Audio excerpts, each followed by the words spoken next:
Olá, eu sou o professor Antônio Carlos e hoje nós vamos falar sobre o conteúdo apresentado no plano de estudo tutorado do segundo ano do ensino médio no seu volume 1 para a primeira semana.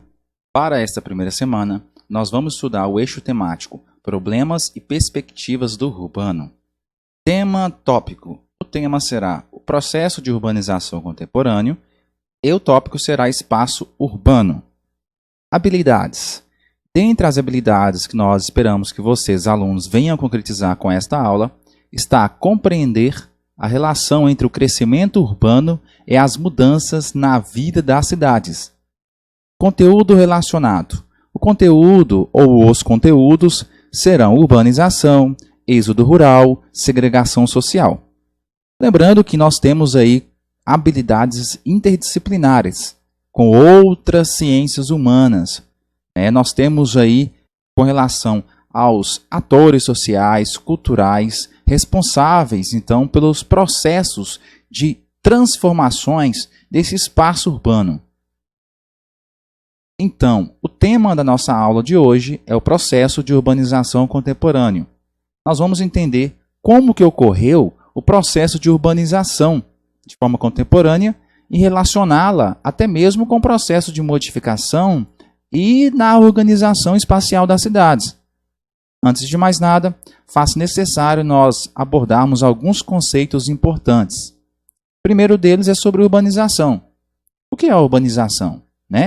Urbanização é o processo em que a população das cidades cresce mais rapidamente do que a população dos campos. Ou seja, a população do espaço urbano das cidades cresce mais e é maior do que a população rural do campo. E a principal força propulsora desse processo de migrações entre o espaço rural para o espaço urbano é motivada aí a oferta de emprego na indústria, na construção civil, comércios e demais atividades urbanas. Também tem a questão social, a questão ambiental, a questão cultural. Nós temos aí pessoas migrando para o espaço urbano em busca até mesmo de melhores condições de vida. Nós temos fatores atrativos na cidade, por outro lado, os fatores repulsivos no campo, onde nós temos seca, fome, miséria no espaço rural, e acaba que as pessoas migram para as cidades em busca de melhores condições de vida. Lembrando que a urbanização é um processo muito importante, pois foi responsável pela origem da cidade moderna, da cidade que nós conhecemos hoje. Isso se deu com o processo então que nós conhecemos de urbanização. E até hoje nós moldamos a cidade. Isso iniciou com o processo de urbanização lá atrás. Uma das maneiras mais simples e mais superficiais de identificar o processo de urbanização é observarmos então o aumento da proporção da população das cidades em relação à população total. Por exemplo, se nós temos aí uma população total de 1 milhão de habitantes, cerca de 800 mil pertence à população que habita nas cidades, nós temos então uma população urbana naquele município, onde a maior concentração populacional está nas cidades. Estima-se que, ao longo da história humana, até por volta de 1800, menos de 2% da população mundial viviam nas cidades. Conforme foi passando o tempo, na década de 1950, a população urbana já atingia cerca de 30%. Até que no ano 2010, a população mundial chega-se na casa de 50% morando nas cidades. A Inglaterra, ou a primeira sociedade, a vivenciar esse fenômeno da urbanização, porque lá aconteceu também um outro processo chamado de industrialização. E esse processo de industrialização foi muito importante para o processo de urbanização, onde as pessoas deixavam o espaço rural e iriam para o espaço urbano em busca então dos empregos oferecidos nas indústrias. Entretanto, nós sabemos que a urbanização que ocorreu na Inglaterra, não só lá, é claro, mas na maior parte dos países desenvolvidos, industrializados, ocorreu-se a partir da segunda metade do século XIX, na fase da segunda Revolução Industrial. Nós temos o início do processo de urbanização na Inglaterra, mas de forma maciça se deu lá na segunda Revolução Industrial e não na primeira. Nesses países, a urbanização é mais antiga e ocorreu de forma mais lenta, até mesmo integrada com a área rural, onde a área rural ela dava espaço para as pessoas irem para o espaço urbano e o espaço urbano, por sua vez, acompanhava a evolução dessas migrações, portanto, dando tempo para que o serviço público atendesse à necessidade dessa população que estava vindo do espaço rural. Então, nós temos aqui a ferramenta pública, como do governo, prestando serviços importantíssimos à população que estava chegando, como sistema de abastecimento de água, serviços de esgoto, energia elétrica, rede telefônica, até mesmo gás canalizado. Ou seja, nos países desenvolvidos, nós tivemos uma urbanização lenta e integrada com a área rural. E as cidades tiveram tempo para absorver esse fluxo migratório, criando uma infraestrutura urbana, física necessária e essencial para a sobrevivência e desenvolvimento humano. Considerando que a urbanização moderna é um processo estreitamente ligado à industrialização e ao capitalismo, os países mais urbanizados do mundo são os países mais desenvolvidos. Por exemplo, Mônaco, 100% da sua população vive nas cidades, Bélgica, 97%, Holanda, 89%, Alemanha, 86,6%. Já nos países subdesenvolvidos, o processo de industrialização é bem mais recente. Aconteceu uma rápida industrialização a partir da Segunda Guerra Mundial, e isso gerou então um acentuado desequilíbrio das condições de vida entre quem morava nas cidades e quem morava então na zona rural.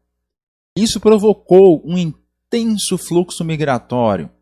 Lembrando que esse fluxo migratório das pessoas que saem da zona rural para a zona urbana é chamado de êxodo rural, devido então ao processo de atratividade provocado pela indústria, através então do emprego, da possibilidade de melhoria de condições de vida. Então isso aumentou muito o processo de urbanização. Foi uma urbanização rápida e não acompanhada pela estrutura urbana. As cidades então elas não tinham aquela estrutura que a cidade dos países desenvolvidos construíram para receber esse fluxo migratório.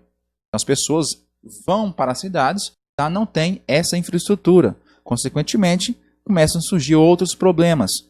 Problemas urbanos, como violência, favelização, falta de infraestrutura básica, como água encanada, esgoto, etc. Alguns países subdesenvolvidos, industrializados, apresentam taxas de urbanização igual ou até superiores aos países desenvolvidos.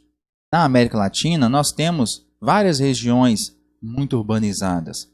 Nós temos na Argentina 88,9% de urbanização, Brasil 85%, México 75,3%. Os países subdesenvolvidos, não industrializados, localizados na África e na Ásia, há baixos índices de urbanização, devido à predominância de atividades primárias, ou seja, atividades de agricultura, pecuária e extrativismo. São atividades aí predominantemente no espaço rural. Portanto, as pessoas desses continentes ficam no espaço rural para desenvolverem essas atividades. Mas nesses países aqui que possuem uma industrialização mais recente, nós temos então um processo de urbanização muito rápido. E com isso, a população tende a morar mais nas cidades do que no campo, devido então à atratividade que a indústria provoca. Outra parcela desse grupo de países que tem apresentado intensa urbanização Em razão, né, do intenso processo de êxodo rural, decorrente do baixo padrão de vida do campo e da falta de política governamental que promovam a fixação e o acesso das pessoas à terra. Nós temos, então, uma grande quantidade de países que têm esse grande problema. Qual é o problema? Falta uma política governamental para fixar as pessoas lá no campo, dando condições de vida mínima necessária para as pessoas então se sentirem confortáveis no espaço rural, dando auxílio financeiro, né, auxílio técnico na produção da agricultura, pecuária, extrativismo, para então fixar as pessoas no campo e evitar essa urbanização intensa, formando um êxodo rural intenso. Isso aliviaria muito a pressão populacional sobre as cidades. Alguns exemplos de países subdesenvolvidos, não industrializados e sua taxa de urbanização são: Butão, por exemplo, 7% apenas da população vive nas cidades. Guiné-Bissau, 22%, Paquistão, 32,2%. O processo de urbanização nos países subdesenvolvidos, mais recentemente, de forma muito acelerada em relação aos países desenvolvidos, e provocou vários problemas urbanos e também ambientais. E por esse motivo surgiram uma gama de problemas sociais, tais como citado anteriormente: criminalidade, uso de drogas, poluição, doenças, falta de moradia. Esses problemas aí ocorreram devido à total carência de uma política de planejamento urbano. Faltou a participação do poder público, da prefeitura, do governo, para então auxiliar essa população que estava vindo do espaço rural. Deveria sim fazer investimento em infraestrutura e serviços públicos, como transporte, escolas, hospitais, saneamento básico. Tá? O êxodo rural é um processo provocado então pela mecanização do campo. A mecanização do campo, a introdução das máquinas no processo produtivo rural, processo, por exemplo, da criação de animais. Nós temos as máquinas entrando no processo produtivo. Nós temos na agricultura as máquinas também entrando no processo então de produção agrícola. E isso dificultou muito a absorção de mão de obra. Lá no campo gerou-se então enorme desemprego. E as cidades, então, não contou com uma infraestrutura nem uma capacidade de absorver essa mão de obra rural, uma vez que as pessoas que vinham do espaço rural vinham sem grandes conhecimentos das atividades urbanas, nem sequer um grau de escolaridade suficiente. Então nós temos aí uma transferência de pobreza do campo para as cidades. E o desenvolvimento de alguns setores, como o setor secundário e terciário, não acompanhou o ritmo de urbanização. Quando eu estou falando do setor secundário, eu estou falando de setores como a indústria, terciário como os setores de comércio, serviços. Não acompanhou esse processo de urbanização. Causou, então, grandes taxas de desemprego, também o processo aí de mendicância, favelização, criminalidade, como já citado anteriormente. Queridos alunos, essa foi a nossa aula de hoje. Eu espero que vocês tenham gostado. Curta o nosso canal, se inscreva, comente, compartilhe com seus colegas para que esta aula, então, do conteúdo do PET do segundo ano chegue ao máximo de alunos e professores, para que eles possam também ter acesso a esse conteúdo aí de forma direta, ou seja, o que realmente está explicitado no plano de estudo tutorado de vocês. Um forte abraço e aqui é o professor Antônio Carlos, meu muito obrigado.